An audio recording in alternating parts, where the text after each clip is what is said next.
함께 말씀 보도록 하겠습니다. 오늘 함께 보실 말씀 마가복음 12장 28절에서 34절까지의 말씀입니다. 서기관 중 한 사람이 그들이 변론하는 것을 듣고 예수께서 잘 대답하신 줄을 알고 나와 묻되 모든 계명 중에 첫째가 무엇이니까?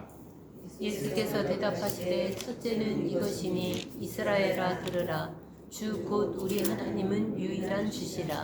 내 마음을 다하고 목숨을 다하고 뜻을 다하고 힘을 다하여 주 너희 하나님을 사랑하라 하신 것이요.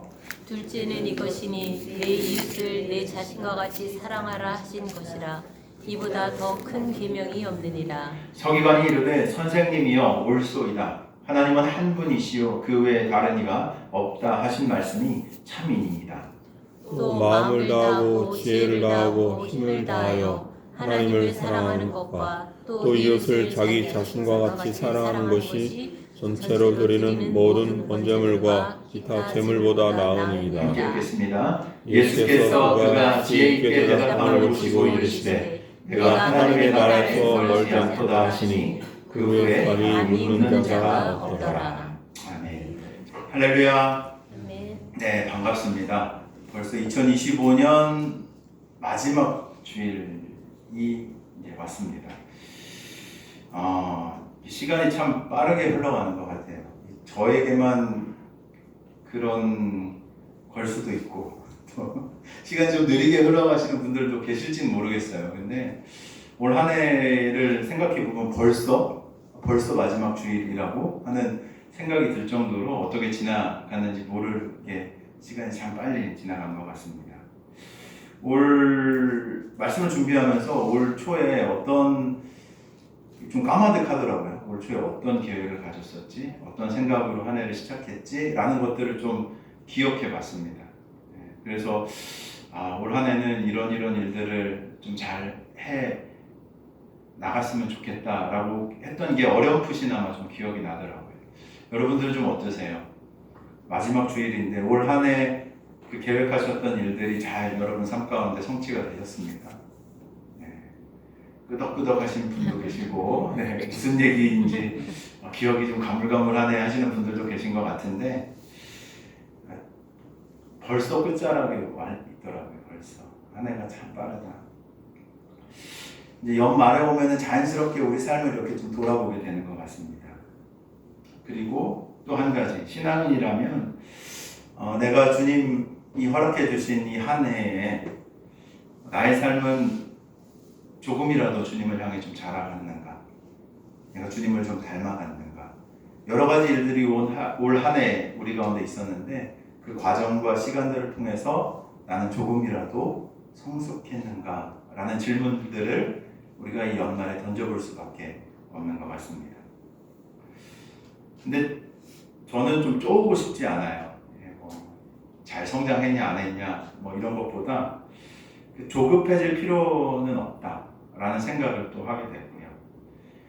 신앙을 우리가 평가하는 데 있어서 이제 저는 좀 그런 마음이거든요. 우리가 얼마나 많은 일을 했느냐로 하나님이 우리를 평가하시지 않는다.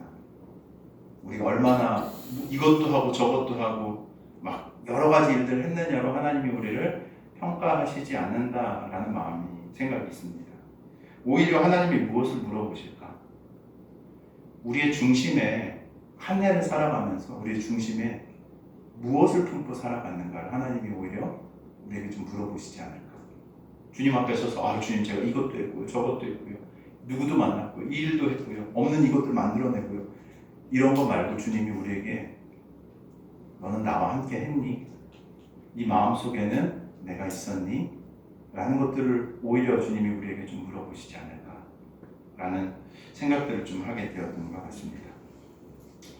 오늘 2025년 마지막 주일에 우리가 어떤 새로운 이야기를 찾기보다 신앙의 중심을 다시 확인할 수 있는 말씀 앞에 우리가 서야 될 줄로 믿습니다. 아멘이십니까? 아멘. 네, 다른 거 말고 그러니까 하나님 앞에 우리가 무엇을 정말로 중요하게 붙들고 살아가야 하는가. 그 말씀이 바로 오늘 본문 마태복음 12장 28절부터 34절까지의 말씀에 나와 있는 것 같아요. 그래서 오늘 이 말씀 함께 우리가 묵상하면서 우리 삶의 중요한 지침 또 핵심 그리스도인으로서의 삶의 어떤 중요한 가이드들 교훈들을 얻는 복된 은혜가 임하길 주의 이름으로 축원합니다. 이 본문은 예수님의 마지막 가르침 중에 하나입니다. 마가복음 12장 우리가 계속 마가복음 말씀을 지금까지 쭉 살펴보고 있는데 예수님의 사역 전체를 두고 봤을 때도 되게 중요한 위치에 있는 말씀이기도 해요. 예수님은 지금 어디 계시죠? 12장 이 본문에 어디 계십니까? 까먹지 않으셨죠? 네. 어디 지금 계시죠? 예루살렘에 입성하셨어요. 그죠? 예루살렘에 입성하셨고 이제 십자가를 향해 가는 마지막 한 주간을 보내고 계신 것이 지금 오늘 본문에서의 예수님의 상황입니다.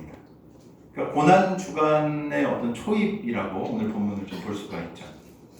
이제 예수님께서는 갈릴리에서 기적을 행하시는 시기를 지났어요. 그죠? 앞부분에 보면 갈릴리 주변을 막 이방 지역을 포함해서 다 두루 다니시면서 막 기적을 보여주시고 하나님의 말씀을 가르치셨던 것들을 우리가 살펴보았죠. 그리고 공개적으로 가르치시던 사역의 어떻게 보면 마지막 국면에 들어온 시점이다라고 우리가 좀 볼 수 있습니다. 지금 예수님 어디 계시다고요? 예루살렘. 예루살렘에 지난주 말씀드렸지만 커다란 성전이 있었죠. 누가 세운 성전이라고 말씀드렸죠? 네, 헤롯 성전. 그 역대의 어떤 건물보다 가장 웅장했던 헤롯의 성전이 지어진 그때 그곳에서 여전히 웅장한 성전, 사람들은 그 웅장한 성전에 모이고 제사는 제사장들을 통해서 여전히 반복되고 있는 상황이었어요. 겉으로 보면 어떻습니까? 아무런 문제가 없어요. 성전도 있고 성전에 드려지는 예배도 또 제사도 잘 드려지고 있는 상황. 근데 예수님이 보시기에는 겉으로는 아무런 문제가 없는 그 상황에 심각한 문제가 있다라는 것을 예수님은 보셨다는 것이죠. 무슨 문제가 있었습니까? 종교는 살아있는 것처럼 보이지만 하나님은 되려 가려져 있었어요. 규칙은 철저하게 지켜지지만 그 안에 사랑은 없었습니다. 율법은 강하게 강조되었지만 오히려 그 율법을 통해서 수혜를 받아야 되는 사람들은 소외되고 있었던 것이죠. 기억나시죠? 성전에서 드리는 예배, 제사장의 뜰의 의미, 장사 이런 내용들 좀 기억나십니까? 하나님이 드러나야 하고 하나님의 성품이 드러나야 하는 그 예배의 장소에서 그 중요한 가치들이 사라져버린 그것들을 예수님께서는 보셨던 것이죠. 성전은 하나님을 만나는 자리여야만 했지만 어느새 사람들을 판단하는 자리, 자기의 의를 증명하는 자리가 되어 있었습니다. 예수님 바로 이 성전의 한복판에서 누구를 마주했는가? 지금까지 누구를 만났습니까? 종교 지도자들을 마주하셨어요. 마가복음 12장 앞부분을 살펴보면은 질문이 연속해서 등장합니다. 먼저 누가 예수님을 찾아오죠? 바리새인들과 헤롯 당원들이 찾아옵니다. 그래서 예수님께 무슨 질문을 했습니까? 무슨 질문을 했어요? 기억나세요? 세금. 네, 세금 문제. 가이사에게 세금을 바치는 것이 옳습니까? 라는 질문을 던지죠. 이 질문은 종교적으로 대답해도 문제고 정치적으로 대답해도 문제가 생길 수밖에 없는 질문이었어요. 어느 쪽으로 대답해도 예수님을 고발할 수 있도록 설계되어 있는 질문이었다는 거죠. 그 다음에 또 누가 등장합니까? 사두개인이 등장하죠. 부활이 있다면 이 여자는 누구의 아내예요? 라고 예수님께 질문합니다. 이 질문 역시 어떤 진리가 알고 싶어서가 아니라 부활의 신앙 자체를 조롱하기 위해서 만든 질문이었어요. 재밌죠? 지금 이 질문을 하는 자리가 어디라고요? 성전이에요. 성전에서 예수님이 이러한 질문들을 지금 받으셨던 겁니다. 그러니까 성전은 진리를 묻는 자리가 아니라 논쟁과 함정이 오가는 장소가 되어 있었던 거라는 거죠. 이런 긴장된 분위기 속에서 오늘 본문에 한 서기관이 등장합니다. 우리 28절을 다시 한번 좀 천천히 보면 좋겠는데요. 28절 한번 같이 읽어볼까요? 시작. 서기관 중 한 사람이 그들이 변론하는 것을 듣고 예수께서 잘 대답하신 줄을 알고 나와 묻되. 이렇게 기록되어 있습니다. 이 표현을 잘 봐야 돼요. 이 표현이 되게 중요합니다. 이 서기관은 지금 예수님께 나아오는데 예수님을 그저 논쟁의 상대로 혹은 적대적인 대상으로 바라보지 않고 있는 거예요. 앞에 나왔던 그 종교 지도자들과는 무언가 좀 다른 부류의 사람이 지금 등장했다라는 것을 말씀이 지금 보여주고 있는 것이죠. 질문을 던져요. 그죠? 앞에 나왔던 사람들도 다 질문을 던졌어요. 근데 똑같이 이 사람도 질문을 던집니다. 근데 그 마음 한편에서는 어떤 마음인가 하면 진리를 분별하려고 했던 태도가 있는 사람이었다라는 것이죠. 예수님이 이 앞에 함정이 들어가 있는 질문들에 대답을 하시는 것을 이 사람이 봐온 거예요. 계속 그 질문들의 대답을 들어왔던 겁니다. 그리고 그 예수님의 말 속에 담겨진 지혜와 깊은 통찰을 여기 나온 이 사람은 알아본 겁니다. 그래서 성경은 그가 잘 대답하신 줄을 알고 라고 기록하고 있는 거예요. 이 표현은 예수님의 말씀이 어떤 말재주나 논리 싸움에서 이겼다는 의미로 기록된 게 아니에요. 그의 대답이 율법의 조항을 나열한 것이 아니라 율법이 왜 주어졌는지, 무엇을 향해 가고 있는지를 정확하게 꿰뚫고 있었음을 이 서기관도 알아보았다는 거예요. 다시 말해서 여기 나온 이 서기관은 예수님의 답변 속에서 율법의 핵심과 하나님의 마음이 어긋나지 않고 하나로 이어져 있음을 봤고 그 앞에서 더 이상 반박할 수 없는 진리의 무게를 느끼면서 예수님 앞에 지금 나온 겁니다. 그래서 지금 그가 묻는 거예요. 첫 번째 뭘 묻습니까? 모든 계명 중에 첫째가 무엇입니까? 이 질문은 앞에 있는 질문들과는 달라요. 예수님을 곤란하게 만들기 위한 함정이 들어가 있는 질문이 아니에요. 말꼬리를 잡아서 논쟁을 이어가려고 했던 질문도 아닙니다. 그러니까 예수님의 얘기를 듣는데 예수님의 그 말씀이 무엇인가가 다가온 거예요. 그리고 그 마음 가운데 새로운 갈망이 생겨서 그 질문을 지금 예수님께 이 서기관이 드리고 있는 거죠. 새로운 갈망을 그 마음 가운데 발견한 거예요. 예수님의 얘기를 들으면서. 많은 계명들 가운데서 수많은 해석과 전통들 속에서 도대체 하나님께서 가장 중요하게 여기시는 것이 무엇인지 그 핵심을 알고 싶었던 것이죠. 다시 말해서 이 질문은 무엇을 더 해야 합니까? 라는 질문이 아니라 무엇을 가장 먼저 해야 됩니까? 라는 질문을 지금 예수님께 묻고 있는 겁니다. 제가 시작하면서도 말씀드렸지만 행위의 우선순위를 하나님께서 따지는 것이 아니라 뭐예요? 믿음의 위치, 우리가 어디에 있는가, 신앙의 중심과 방향을 묻는 질문, 본질을 향한 질문을 지금 여기 있는 이 서기관이 예수님께 던지고 있는 거죠. 당시에 저 한번 보시겠어요? 당시에 유대인들이 몇 가지 율법 지켰는지 아세요? 제가 여러 번 얘기해드렸던 것 같은데 몇 개의 율법이 있었는지 아십니까? 엄청 많이. 엄청 많이 왔는데 정확히 얘기하면 613가지였어요. 613가지. 해야 될 것, 하지 말아야 될 것.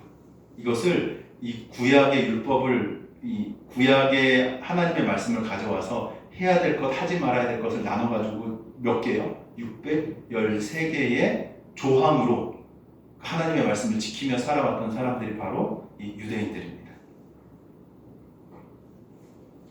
해야 될 것과 하지 말아야 될 것. 그게 613개가 있다고 한번 생각해 보세요. 어떤 삶이었겠습니까? 제가 그 이스라엘에 간 적이 있는데 그 안식일에는 지금도 이거 지키는 사람, 유대인들이 어떤 생각하면서 사는 그러니까 이런 생각하면서 사는 분들도 있는데 이 세상에 있는 전 유대인이 단 한 번 하루라도 이 하나님이 주신 613가지의 율법을 어기지 않고 다 지키면 그때 하나님 다시 오실 거다. 하나님이 우리의 유대인의 그 나라를 다시 회복시킬 거다라는 믿음을 가지고 있는 유대인들도 있어요. 그러니까 제가 이스라엘에 갔는데 안식일 때 어떤 일들이 있었는가 하면 제가 그 건물에서 묵고 있었는데 엘리베이터가 너무 안 오는 거예요. 이제 내려가려고 눌렀는데 층층마다 닿아서. 왜 그럴까요? 버튼을 누르는 것도 안식일의 노동이라고 생각해서 안식일에는 어떻게 세팅이 되냐면 모든 건물에 엘리베이터 불이 다 들어요. 그래서 탈 사람 타고 내릴 사람 내리고 모든 층을 그렇게 계속 운행하게 되어 있는 게 유대인들의 율법이에요. 지금도 그렇게 지킨다고. 그러니까 그 당시에 그 엄격했던 시대에 어떻게 살았겠냐. 613가지 계명해야 될 것, 하지 말아야 될 것. 일상, 예배, 가정, 사회 전반에 이르기까지 율법이 삶의 모든 부분들을 다 규정하고 있었던 거예요. 그러다 보니까 사람들 사이에 이런 질문이 반복됩니다. 어떤 계명이 더 중요해? 약간 이 계명하고 무언가 좀 충돌이 있는 것 같은데 어떤 게 더 중요해? 어떤 계명이 더 무거운 거야? 어떤 계명이 모든 이 계명들 가운데 어떤 것을 먼저 붙들어야 하는 거야? 이런 질문은 단순한 호기심에서 나오는 것이 아니었어요. 학문적인 토론을 위한 질문도 아니었습니다. 이 질문을 어떻게 답하느냐에 따라서 사람의 신앙의 방향, 삶의 우선순위, 그리고 하나님 앞에서의 태도, 자세가 달라졌기 때문인 거죠. 서기관의 질문, 예수님의 얘기를 듣다 보니까 무엇인가 진리를 이분께 물어봐야겠다는, 핵심을 물어봐야겠다는 마음이 막 솟구쳤고 예수님께 질문을 드렸는데 무슨 질문이요? 모든 계명 중에 첫째가 무엇인가? 결코 가벼운 질문이에요. 서기관이라고, 서기관. 말씀을 가르치던 사람이에요. 가벼운 질문이 아니에요. 사실 서기관이면 대답하는 위치에 있어야 하는 게 맞죠. 근데 지금 예수님께 질문하고 있는 겁니다. 그가 묻고 있지만 사실은 자신의 신앙을 어디에 두어야 하는가를 진지하게 고민하면서 이 질문을 예수님께 던지고 있는 것이 아닌가. 그 질문 속에는 아마 이런 의미가 담겨 있는 것 같아요. 이 많은 613가지의 계명과 규례를 한 문장으로 정리할 수 있다는, 수많은 해석과 전통을 넘어서 하나님께서 가장 기뻐하시는 그 중심, 핵심은 무엇인가요? 라고 지금 예수님께 묻는 것이죠. 무엇을 더 지켜야 합니까가 아니라 무엇을 놓치지 말아야 합니까? 모든 것을 다시 다 붙들 수 없다면 끝까지 이것 하나는 놓치지 말아야 될 가장 중요한 그것이 무엇입니까? 라는 질문을 예수님께 드리고 있는 겁니다. 어떻겠어요? 이런 질문을 예수님께 드리고 있는 이 서기관의 마음. 가벼운 마음으로 예수님께 이 질문을 던진 것은 아닌 것 같아요.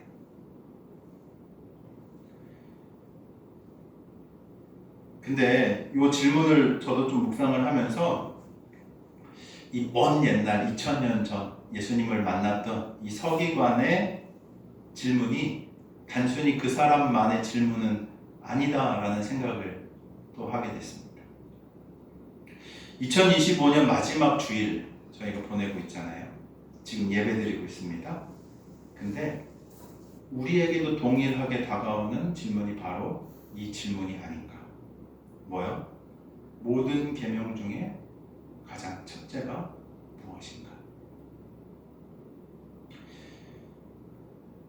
우리가 한 해를 좀 돌아보면 우리 한 해의 신앙을 내가 믿는다라고 살아왔는데 그 한 해의 신앙을 한 문장으로 정리하면 여러분의 삶에는 어떤 문장이 남아있습니까? 어떤 문장으로 올 한 해의 신앙의 삶이 정리가 되시나요? 뭐 많이 했던 일이 떠오를 수 있어요. 저도 먼저 일이 떠오르더라고요. 이것도 했고 누구도 만났고 이것도 만들었고 여러 가지 일들이 떠올랐습니다. 예배 횟수라든지 봉사의 기록이라든지 바쁘게 달려온 일정들이라든지 내가 지켜낸 규칙과 또 지키지 못했던 아쉬움도 떠오를 수 있을 것 같아요. 근데 질문을 다시 한번 잘 생각해 보면 얼마나 많은 일을 했는가를 질문하지 않았어요. 얼마나 완벽했는가를 따지는 질문도 아닙니다. 이 질문이 묻는 거예요. 모든 시간 속에서 올 한 해를 보내는 모든 시간 속에서 하나님을 향한 우리의 마음은 어디에 있었는가? 무엇이 우리 신앙의 중심으로 남아있었는가? 만약 이 한 해를 한 문장으로 요약해야 된다면 그 문장 속에 담겨질 단어는 무엇일지 우리는 좀 한번 진지하게 생각해 봐야 될 필요가 있는 것 같아요. 이 질문의 앞에서 우리는 평가지가 아니라 하나님 앞에 서 있는 한 사람의 신앙인으로서 정직하게 서서 물어봐야 하는 것이죠. 이렇게 진지하고 무게가 있는 질문 예수님께 던져졌습니다. 근데 예수님 어떻게 대답하시나요? 29절 한번 읽어볼까요? 함께 읽겠습니다. 시작. 예수께서 대답하시되 첫째는 이것이니 이스라엘아 들으라 주 곧 우리 하나님은 유일한 주시라. 아멘이십니까? 예수님은 이 진지한 질문 앞에 어떻게 대답하시는가 하면 새로운 말씀, 어려운 말씀을 하지 않으세요. 가장 익숙한 말씀이에요. 뭐냐면 이거 혹시 아세요? 이거 무슨 말씀인지? 이거 어디에 나오는 말씀인지 혹시 아십니까? 방금 예수님이 하신 말씀. 쉽게. 할렐루야. 네, 어디요? 쉽게. 제가 성경을 더 많이 말씀드려야겠습니다. 성경에. 이거 어디 나오는 말씀인가요? 신명기에 나오는 말씀이에요. 이거 이스라엘 사람들은 어떻게 하냐면 새기고 다녀요. 마치 요즘으로 치면 문신하는 것처럼 막박에다가 조그마한 상자 같은 걸 달아가지고 거기에 이 말씀을 써서 스크롤로 말아가지고 넣고 다닙니다. 그리고 말씀을 이제 새긴 그 끈 같은 거를, 가죽끈 같은 거를 손에 감고 다녀요. 말씀대로 하는 거예요. 구약에 나온 말씀대로. 예, 뭐 쉐마 혹시 들어보셨어요? 쉐마 이스라엘. 네. 네. 쉐마 많이 들어보셨잖아요, 그죠? 들으라 이스라엘 하면서 그러니까 하나님이 구약의 핵심으로서 말씀하셨던. 그러니까 유대인이라면은 이 얘기는 너무 익숙한 말씀인 거예요. 잘 때도, 일어날 때도, 그러니까 할아버지도, 노인도, 아이도 모든 사람들이 달달 외고 암송하는 그 말씀, 쉐마 이스라엘. 그 얘기를 지금 예수님께서 하신 거예요. 신명기 6장 4절 말씀인데 유대인이라면 누구나도 알고 있는 가장 기본적인 신앙 고백. 쉐마 이스라엘. 이스라엘 사람들은 아침에 일어나면서 이 말씀을 외워요. 저녁에 잠자리에 들면서도 다시 고백합니다. 그리고 문지방 문설주에도 이거 붙여놔요. 나중에 혹시 뭐 이스라엘 여행 가실 분들이 계시면 유대인들 뭐 전통 지키면서 사는 사람들 집 앞에는 이 조그마한 통 같은 게 붙어 있어요. 그 안에 이 말씀 기록되어 있는 통이 들어가 있어요.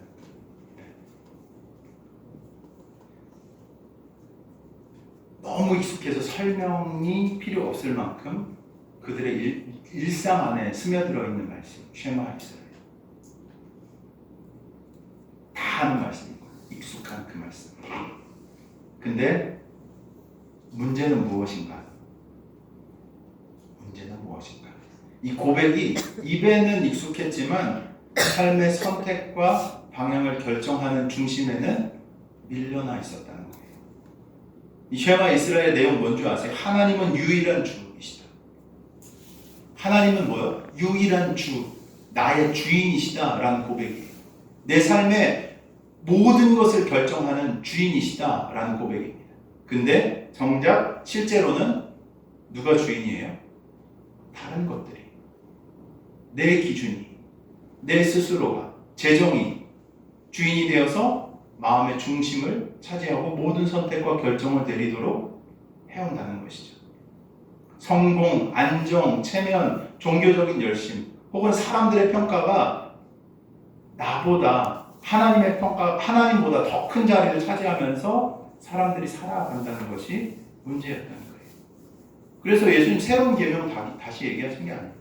핵심을 찌르는 이스라엘아 들으라 주 곧 우리 하나님은 유일한 주이시다. 뭐예요? 잊혀진 고백을 다시 기억나게 하시는 거예요. 알아요. 모르겠어요. 손에도 있고 이마에도 있고 옷에도 새기고 집 앞 문에도 있고 모르겠냐? 달달 외는 말씀. 근데 뭐요? 다시 기억나게 하시는 거예요. 익숙해서 가볍게 여겼던 말씀을 다시 신앙의 중심의 자리로, 이 고백하는 사람의 신앙의 중심의 자리로 끌어올리시는 겁니다. 너희가 이미 알고 있는 그 고백, 너희가 수없이 외웠던 그 말씀이 다시 삶의 중심이 되어야 한다. 본래의 자리로 너희가 돌아와야 하는 것을 예수님께서 가장 먼저 말씀하시는 것이죠. 여러분 삶의 중심에 무엇이 있습니까? 어떤 것으로 선택하고 결정하며 살아가시나요? 하나님이 나의 주님이시다라고 하는 고백은 이 쉐마 이스라엘 고백과 다르지 않아요. 내 삶의 주인. 주인이 뭐예요? 주인이 말씀하시는 대로 행하는 것. 주인의 뜻대로 따라 살아가는 것이 그리스도인의 가장 기초적인 고백, 가장 기본적인 신앙의 고백입니다. 너무 익숙하죠. 근데 실제로 그렇게 살아가고 있는가? 예수님은 다시 우리에게 말씀하시는 겁니다. 예수님 최후의 고백을 말씀하신 이후에 그 고백이 어떻게 살아내줘야 하는지를 분명하게 말씀하시죠. 30절 말씀 한번 읽어보겠습니다. 시작. 내 마음을 다하고 목숨을 다하고 뜻을 다하여 힘을 다하여 주 너희 하나님을 사랑하라 하신 것이요. 한 번 더 읽을까요? 좀 크게 읽어볼까요? 시작. 내 마음을 다하고 목숨을 다하고 뜻을 다하고 힘을 다하여 주 너희 하나님을 사랑하라 하신 것이요. 이런 고백, 주님 사랑합니다 라는 고백 들어본 적 있으십니까? 너무 옛날 일인가요? 예전에 들었던 고백인가요? 요 근래 들어보신 적 있으신가요? 이 말씀은 감정이 벅차오를 때 드리는 일시적인 사랑의 고백을 의미하는 것이 아니에요. 하나님을 좋아하는 마음이나 어떤 종교적인 열심이나 섬김만을 말하는 것도 아닙니다. 예수님은 우리가 드려야 될 사랑이 어떤 것이 되어야 하는지를 아주 구체적인 삶의 언어로 지금 풀어주고 계시는 거예요. 마음 뭐죠? 내 마음을 다하고라고 기록하는데 생각의 가치와 중심이 마음입니다. 무엇을 가장 중요하게 여기며 사는가, 그것을 우리 마음에서 확인할 수 있죠. 목숨은 뭐예요? 존재 전체예요. 하나님은 삶의 한 부분이 아니라 나 자신의 전부와 연결시키는 그런 사랑을 우리 가운데 요구하신다는 것이죠. 뜻은 뭐예요? 판단과 선택입니다. 갈림길에서 무엇을 기준으로 결정하는가를 말하는 거죠. 힘은 뭐예요? 시간과 재정 그리고 에너지. 우리의 일정의 지출, 수고, 방향이 어디로 향하고 있는가가 우리의 힘을 어디에 쏟고 있는가 확인해 볼 수 있는 잣대가 됩니다. 그러니까 하나님이 이 모든 것을 다해 자신을 어떻게 하라고요? 사랑하래. 이 말씀은 하나님이 우리 삶의 한 영역을 차지하시기 원하신다라는 뜻이 맞습니까? 아닙니까? 아니에요. 제가 다시 한번 강조하면서 말씀드리지만 하나님 종교적인 영역에 국한되는 분이 아니라는 거예요. 되게 아이러니한 게 믿는 분들 안에서도 하나님을 그냥 종교적인 영역에 국한해서 따르고 사는 분들이 참 많다는 거예요. 하나님이 근데 정말로 요구하시는 건 뭐예요? 우리의 전 존재라는 거예요. 어중뛰게 세상과 하나님 사이에 발 걸쳐놓고 살아가면 몰라요. 절대로 알 수가 없어요. 제가 단언코 말씀드리는데 절대로 하나님의 나라와 하나님이 말씀하시는 이 말씀의 진의가 무엇인지를 깨달을 수가 없어요. 이렇게 적당하게 발 걸쳐놓고 있기 때문에 그 말씀의 뜻이 무엇인지를 깨닫고 경험할 수가 없는 거예요. 주님 우리 살리시기 위해 오셨어요. 우리에게 그 풍성한 하늘을 하나님의 나라를 주시기 위해 이 땅 가운데 오신 줄로 믿습니다. 믿으십니까? 믿으십니까? 아멘. 그 풍성한 하나님의 나라를 누리면서 살아가기에 우리 가운데 오셨는데 우리가 그걸 잘 모른다는 거예요. 정말로 하나님을 선택하고 살아가는 내 마음과 뜻을 다하여서 목숨을 다하여서 힘을 다하여서 하나님을 사랑하면서 살아가는 삶을 경험하지 못하는 이런 선택들이 우리 가운데 있다. 우리 질문해야 되는 거예요. 나는 하나님을 내 삶의 중심에 두고 살고 있는가? 아니면 필요할 때만 찾는 분으로 두고 있는가? 그렇죠. 하나님 필요할 때만 찾으면 참 유용하죠. 들어주시면 좋고 아니면 말고 정도에 아니라는 거예요. 그거 믿음 아니라는 겁니다. 그거 그리스도의 삶이 아니라는 거예요.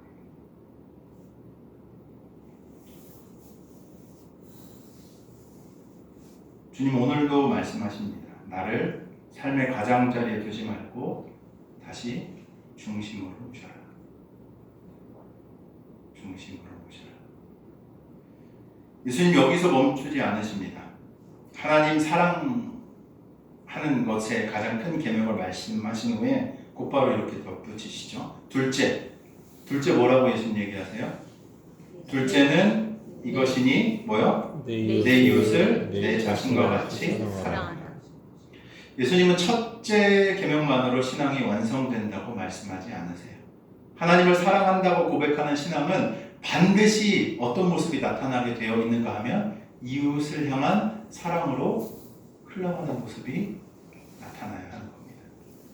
하나님의 사랑은 말로만 고백되어지는 것이 아니라 무엇으로 검증이 되냐면 이웃에 대한 사랑을 통해서 검증이 되는 거예요. 성전 안에 어떻습니까? 경건해 보여요. 막 사람들이 와서 짐승을 잡고 제사장은 거룩한 옷을 입고 막 제사를 드리면서 하나님 앞에 막 예배합니다.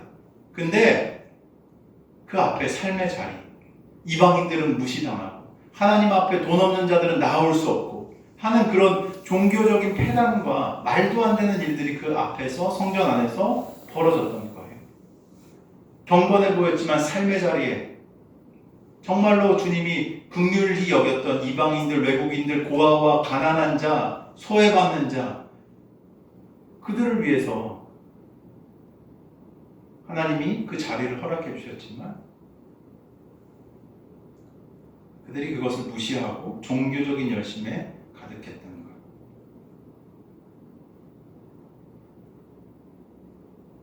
기도의 자리에서는 눈물을 흘릴 수 있어요.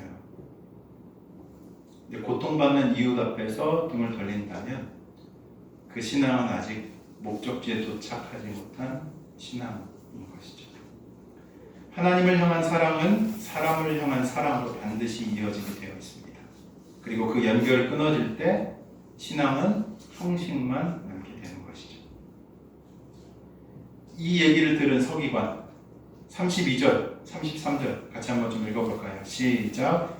서기관이 이르되 선생님이여 옳소이다. 하나님은 한 분이시요 그 외에 다른 이가 없다 하신 말씀이 참이니이다. 또 마음을 다하고 지혜를 다하고 힘을 다하여 하나님을 사랑하는 것과 또 이웃을 자기 자신과 같이 사랑하는 것이 전제로 드리는 모든 번제물과 기타 제물보다 나으니이다. 이거 되게 놀라운 얘기를 지금 이 서기관이 하고 있는 거예요. 지금 여기 어디라고요? 성전 앞이에요. 성전 앞.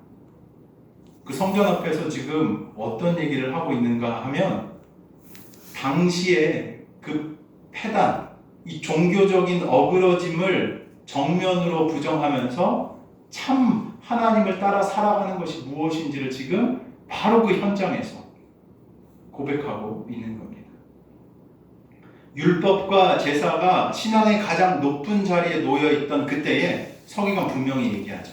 뭐라고요? 하나님을 사랑하고 뭐요? 이웃을 사랑하는 것이 어떤 정성스러운 제사보다도 뭐요? 낫다. 충격적인 이야기입니다.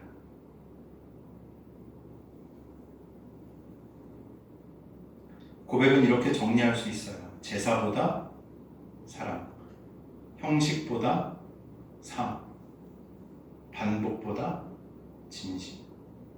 한 번 더 말씀드려볼까요? 제사보다 사랑, 형식보다 삶, 반복보다 진심. 하나님은 많은 재물보다 더 정교한 형식보다 사랑으로 살아낸 하루의 삶을 기뻐하시는 줄로 믿습니다. 신앙은 얼마나 자주 성전에 드나들었는가로 완성되는 것이 아니에요. 오해하지 마십시오. 그렇다고 주일 예배 편하게 생각해도 된다는 의미는 절대 아닙니다. 하루를 살아내는 우리의 태도 속에서, 사람을 대하는 우리의 모습 속에서 비로소 완성되어지는 것이 바로 이 신앙인의 삶, 그리스도인의 삶이라는 것이죠. 34절 마지막 한번 읽어볼까요? 시작. 예수께서 그가 지혜 있게 대답함을 보시고 이르시되 내가 하나님의 나라에서 멀지 않도다 하시니 그 후에 감히 묻는 자가 없더라. 예수님은 이 서기관을 보시고 이렇게 말씀하십니다. 내가 하나님의 나라에서 뭐요? 멀지 않다.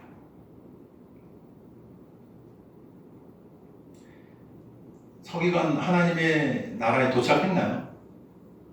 아직 도착한 건 아닌 것 같아요. 그죠? 가야 될 길이 좀 있어. 근데 무슨 얘기인가 하면 방향은 어때요? 맞아. 도착은 아직 못했지만 뭐 네가 가고 있는 방향, 네가 고백한 그 고백이 뭐요? 맞다라는 얘기를 예수님께서 지금 확인해 주신 거예요.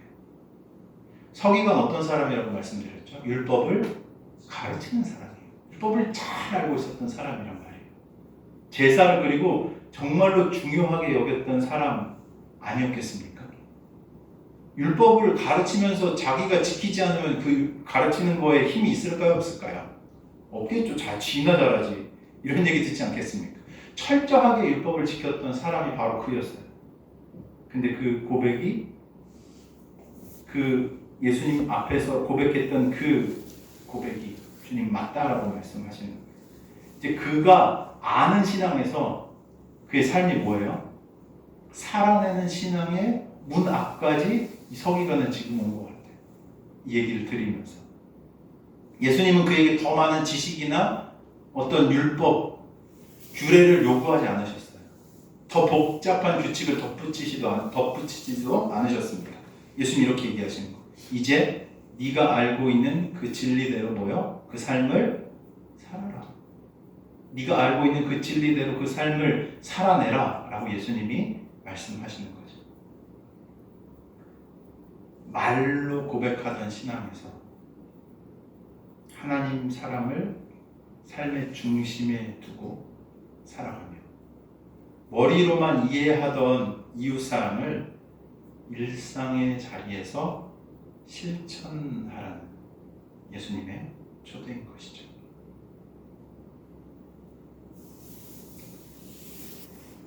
사랑하는 민들레교회 성도 여러분, 2025년 끝자락에 서 있는 오늘 우리는 많은 것들을 돌아볼 수 있습니다. 잘한 일도 있고 아쉬운 순간도 있고 놓친 기회와 후회되는 선택도 있을 거예요. 근데 한 해를 평가하는 기준은 다시 말씀드리지만 성과나 결과만이 아닙니다. 아니에요. 예수님이 오늘 우리에게 묻고 계신 건 이거예요. 너의 신앙은 어디를 중심으로 서 있었니? 너의 마음의 중심에는 무엇이 있었니? 라는 것을 예수님께서는 물으십니다. 우리가 뭐 실수하고 잘못할 수 있고 많은 것을 내려놓을 수는 있어도 이것 하나는 끝까지 붙들어야 돼요. 뭐요? 하나님을 삶의 중심에 두는 것. 또한 그 하나님을 삶의 중심에 둘 때 나타나는 증거가 뭐라고요? 이웃을 외면하지 않는 사랑이 있는 것. 성전 안이 아니라 삶의 현장에서 믿음이 드러나야 돼요. 제발. 교회에서 믿음 좋은 척, 신앙 좋은 척 해봤자 아무 쓸모 없습니다. 죄송해요. 너무 극단적으로 얘기했는데 진짜 믿음은 어디에서 드러나냐면 삶의 현장에서 드러나는 거예요. 내가 정말로 사랑해야 될 대상들을 향해서 어떤 마음으로 그들을 섬기는가, 어떻게 그들을 대하는가, 어떻게 그들에게 하나님의 사랑을 흘려보내고 있는가를 주님은 보신다는 겁니다. 교회 안에서 저는 좀 가면 좀 왔었으면 좋겠어요. 싫어요. 주님 다 아시는데 뭐 이 형식, 거칠해. 이게 하나님이 원하시는 본질을 비껴나가게 한다면 저는 좀 그런 걸 과감하게 좀 던져버려야 하지 않나. 하나님 좀 기뻐하시지 않을 것 같아요. 정직하게 우리의 삶을 있는 그대로 고백하고 차라리 인정하는 게 더 멋있는 거예요. 내가 믿음 없는 사람인 것을 인정하고 주님의 도움을 구하는 게 진짜 살 길이에요. 종교적인 허울과 껍데기, 예수님이 오셔서 얼마나 신랄하게 비판하십니까? 근데 동일하게 그런 껍데기, 가면 쓰고 나오면 얼마나 또 슬픈 일이에요. 정직하게 우리의 있는 모습 그대로 주님 앞에 나아가면서 하나님 제 이런 믿음 없음을 주께서 아시지 않습니까? 하지만 주님께서 능히 저를 도우실 수 있는 분이시면 제가 믿습니다. 라는 고백 주님 듣고 싶지 않으시겠습니까? 허울을 벗어던지고 우리의 본 모습으로 주님 앞에 나아가는 은혜가 저와 여러분의 삶 가운데 있길 주의 이름으로 축원합니다. 아멘. 주님 껍데기 받으실 만한 분 아니세요. 종교적인 가식으로 다가갈 분 아니십니다. 주님 다 아세요. 그냥 있는 그대로, 내 모습 그대로 나를 인정하시고 받으시는 주님 앞에 우리의 삶을 드리면서 나아가는 것이 참으로 지혜 있는 일 아니겠습니까? 형식보다 진심이 나아요. 죄송합니다. 어렵게 들으실 분도 계시겠지만 쓰레빠 끌고 와도 돼요. 마음의 진심이라면.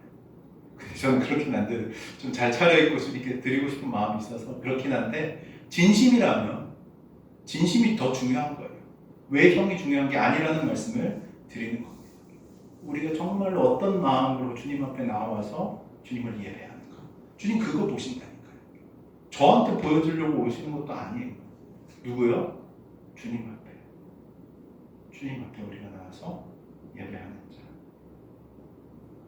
이 중심이 살아있다면 저는 2025년 우리의 삶도 헛되지 않았다고 여러분들께 꼭 말씀드리고 싶어요. 우리가 하나님을 향해서 하나님을 사랑하는 마음으로 또 이웃을 섬기는 마음으로 수고하면서 살아왔다면 하나님이 우리에게도 뭐라고 얘기해 주시겠습니까? 네가 하나님의 나라에서 멀지 않아. 잘하고 있어. 그 방향으로 쭉 가면 돼. 라고 주님 말씀해 주시지 않겠어요? 이제 우리에게 남은 건 한 걸음 한 걸음을 더 걸어가는 겁니다. 우리의 중심이 어긋나 있다면 다시 주님을 우리 삶의 중심으로 초청하고 주님을 따라 살아갈 때 사랑으로 살아내는 신앙, 또 참된 본질을 붙들고 그 본질을 전할 수 있는 능력이 있는 그리스도인의 삶으로 살아갈 줄로 믿습니다. 한 해를 은혜롭게 마무리하시길 축원합니다. 새 해를 맞이하실 때 참된 본질로 시작하는 성도가 되시길 축복합니다. 우리 내년에 뭐 표 제가 뭐라고 말씀드렸죠? 사랑으로 도로를 세우는 교회. 가장 핵심된 가치예요. 하나님이 우리를 사랑하신다는 것을 알고 또 그 사랑으로 서로를 섬기는 것. 그럴 때 교회는 교회답게 존재할 수 있습니다. 그게 교회예요. 그거 없는데 무슨 교회입니까? 예수님이 성전 앞에서 지금 이 서기관에게 질문하시는 중요한 핵심이 바로 그거예요. 하나님 사랑하는 것. 그리고 그 사랑으로 이웃을 사랑하는 것. 우리 안에 그 사랑이 풍성한 것. 그런 교회가 바로 우리 민들레 교회 되기를 주의 이름으로 축원합니다. 아멘. 우리 삶을 주님 앞에 좀 맡겨드리면서 우리가 좀 같이 한 해를 정리하면서 기도하면 좋겠습니다.